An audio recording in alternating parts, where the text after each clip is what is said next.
There are encounters that defy all logic. Moments when two completely different lives cross paths in such an unlikely way that it feels orchestrated by something greater. What I'm about to tell you is a story of two women, separated by social abysses, yet united by a pain that knows no boundaries. It's a story about loss, new beginnings, and how life can surprise us just when we believe everything is over. Marina never imagined her life would turn out this way. At 32, she woke up every day at 4:30 in the morning, when the city was still asleep and the chill of Sao Paulo's dawn cut through her skin. Beside her, curled under a thin sheet, slept Helena, her 6-year-old daughter. The only reason Marina still found the strength to get up. The place they called home, if it could even be called, that was a 20-square-meter room in the back of an old building on the city's east side. A single space where the kitchen, bedroom, and living room were one and the same. Marina worked as a cleaning lady in 3 different houses, Monday through Saturday. Her income barely covered rent, food, and the bus fare. There was never anything left. But Marina hadn't been born poor. Her childhood, though modest, held good memories, family lunches, Christmas trees, trips to the park. Everything changed when her father died. She was 15. Her mother, devastated, followed him 3 years later. Marina was left alone, no siblings, no close relatives, just her youth, and the need to survive. She met Rodrigo at 23. He seemed like the answer to the loneliness that had been eating her from the inside. They married quickly, and for a brief moment, Marina believed life was finally giving her a chance. Helena was born during that illusion, but Rodrigo had demons Marina couldn't see in time: alcohol, gambling, debts. When Helena turned 1, he simply vanished. One morning, Marina woke up and found only a note: "I can't do this. I'm sorry." Since then, it had been just the two of them. On the other side of the city, in a mansion in Higienopolis, lived another woman equally broken, but for completely different reasons. Beatriz Almeida Castanheira was 48 years old and woke up every morning with no reason to get out of bed. A widow for 5 years, she lived surrounded by luxury and emptiness. Beatriz had married at 25 to Eduardo Castanheira, heir to one of the country's largest construction companies. It had been an arranged marriage between families, but surprisingly, it blossomed into something real. Eduardo was kind, attentive, and when their son Gabriel was born 3 years later, Beatriz's life felt complete. Gabriel was her whole world. A bright, curious boy, full of energy. He loved soccer, cartoons, and asking impossible questions. "Mom, if I climb the tallest tree in the world, can I touch the clouds? Mom, why is the sky blue and not green?" When he was 8, on a sunny Saturday afternoon, Gabriel asked to visit a friend who lived on the same street. Beatriz hesitated, as she always did, but Eduardo convinced her. He needs independence, love. It's just 3 houses down. Gabriel ran off, backpack bouncing on his shoulders, happy. 20 minutes later, the phone rang. A drunk driver, speeding, lost control of his car. Gabriel was crossing the street. He didn't stand a chance. Eduardo never recovered. He sank into deep depression and, 3 years after losing his son, died of a heart attack in his sleep. Beatriz woke up next to a corpse. Since then, she had been living on autopilot. The fortune remained intact, managed by lawyers and accountants.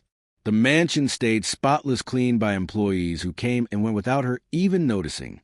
But inside, Beatriz was already dead. Every Thursday, without fail, she went to the Consolacao cemetery. She brought yellow roses, Gabriel's favorite. She would sit by his grave for hours, talking to a boy who would never answer, whispering apologies that would never be accepted, shedding tears that never seemed to run out. And it was on one of those cold, overcast June afternoons that the lives of Marina and Beatriz crossed paths in a most inexplicable way. Marina had just lost one of her cleaning jobs. Her employer, without ceremony, told her she had found someone cheaper. With one less source of income, the pressure grew unbearable. That morning, Helena woke up with a fever. Marina had no money for a doctor, just half a bottle of pain medicine. She gave it to her daughter and left for work, leaving Helena in the care of Dona Tida, an elderly neighbor who sometimes helped out. In the middle of the afternoon, Dona Tida called. Helena was crying, asking for her mother. Marina begged her boss to let her leave early. The woman complained, but agreed. When Marina arrived home, Helena was still feverish, but something else caught her attention. The little girl was holding a crumpled drawing. "Mom," she said, "I dreamed about a boy. He said he takes care of me." Marina hugged her, heart tightening. "What boy, sweetheart?"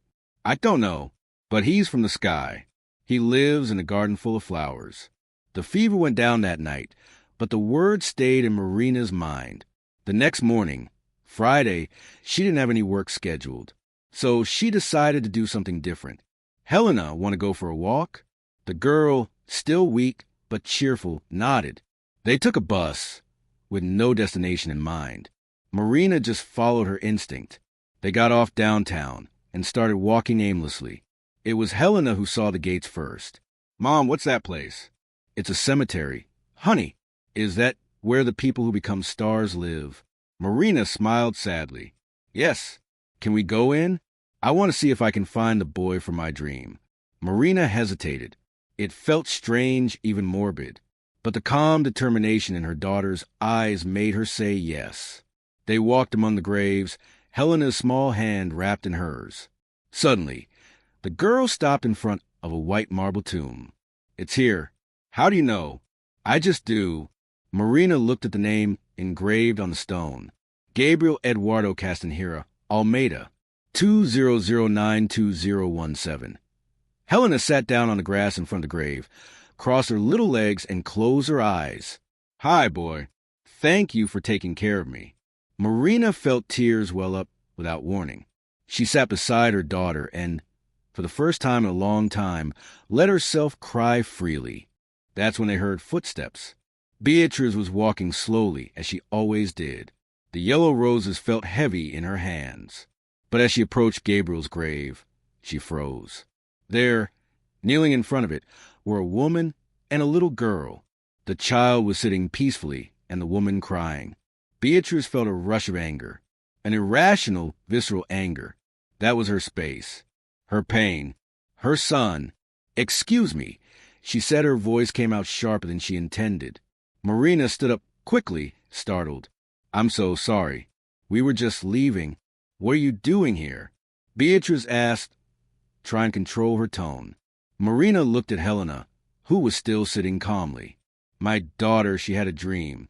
She said a boy from the sky was watching over her. She wanted to come here. Two can't really explain." Beatriz looked at the girl. Helena opened her eyes and smiled. It was a simple, innocent smile, yet it cut through Beatriz like a blade. It was Gabriel's smile. "This is my son's grave," Beatriz said, her voice trembling. Marina went pale. "I didn't know. I swear, we didn't mean any disrespect. He was 8 when he died." Beatriz continued, as if she hadn't heard. "He loved soccer. He wanted to play for Corinthians one day." Helena stood up and walked over to Beatriz. "He told me that. In my dream, he said he liked soccer." Beatriz fell to her knees. The roses slipped from her hands. She began to sob, the kind of cry that comes from the deepest part of the soul, raw and freeing, the kind she hadn't allowed herself in years. Marina didn't know what to do. Should she leave? Should she stay? Helena, with the quiet wisdom only children seem to have, simply hugged Beatriz. The rich woman and the poor child stayed like that, holding each other in front of the grave of a boy neither of them had ever met, but who had somehow brought them together. Marina slowly stepped closer and placed a hand on Beatriz's shoulder. "I'm so sorry for your loss," she whispered. Beatriz looked up, her eyes red. You can stay. Please." And so they did. The three of them sat there on the cold grass, in silence. A silence that wasn't awkward but necessary. When the sun began to set, Beatriz finally spoke. "How long have you lived in Sao Paulo?" Marina hesitated. "I was born here, Vila Prudente." "And her father?" "He's not with us anymore," Marina answered softly, not going into details. Beatriz nodded. "My husband died 3 years after our son. A heart attack. I'm sorry. Sometimes I think he was the lucky one. He got to choose when to leave. I didn't have that choice." Marina didn't know what to say.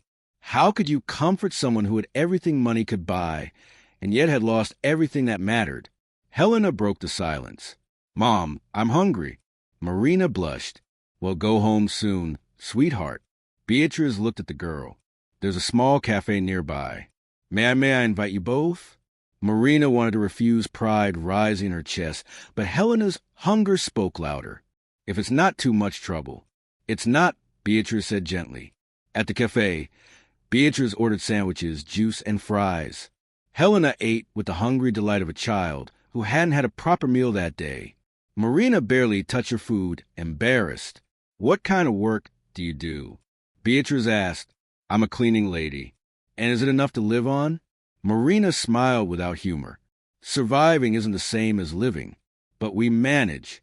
Beatriz really looked at her, and saw the fatigue, the strength, and the quiet dignity behind her eyes. "Can I ask you something strange?" "Sure." "Do you believe in signs?" Marina thought for a moment. "I'm not sure. I've never really thought about it. I've spent years waiting for anything that could tell me my son is okay, that he forgives me. And today, you two showed up." Marina didn't know what to say. "We only came because Helena insisted." "Exactly," Beatriz said softly. 3 days passed. Marina went back to her routine, waking up before dawn, running from one cleaning job to another, leaving Helena with the neighbor. But something inside her had shifted. The image of that elegant woman, crying in front of her daughter, wouldn't leave her mind. Meanwhile, in the mansion on Rua Para, Beatriz hadn't been able to think of anything else either.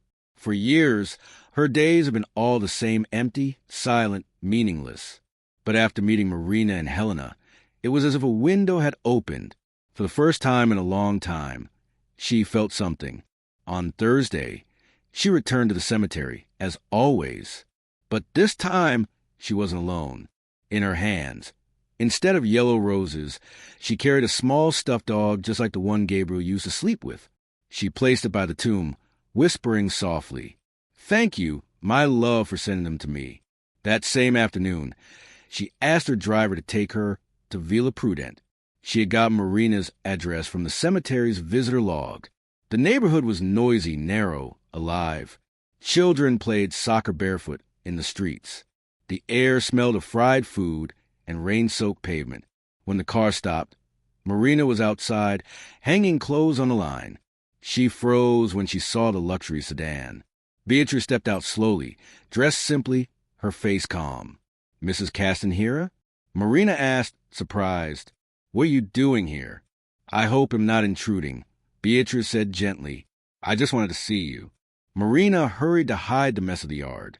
"Please forgive the mess. We weren't expecting visitors." "Don't worry," Beatriz replied, smiling faintly. "Can I come in?" Marina hesitated for a moment, then opened the gate. Inside, the house was small, 2 rooms, a broken sofa, peeling paint, and a smell of soap and coffee. Helena came running from the back. "Hi, lady with the flowers," she said, beaming. Beatriz knelt down, touched by the memory.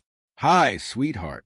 She sat down at the kitchen table, looking around quietly.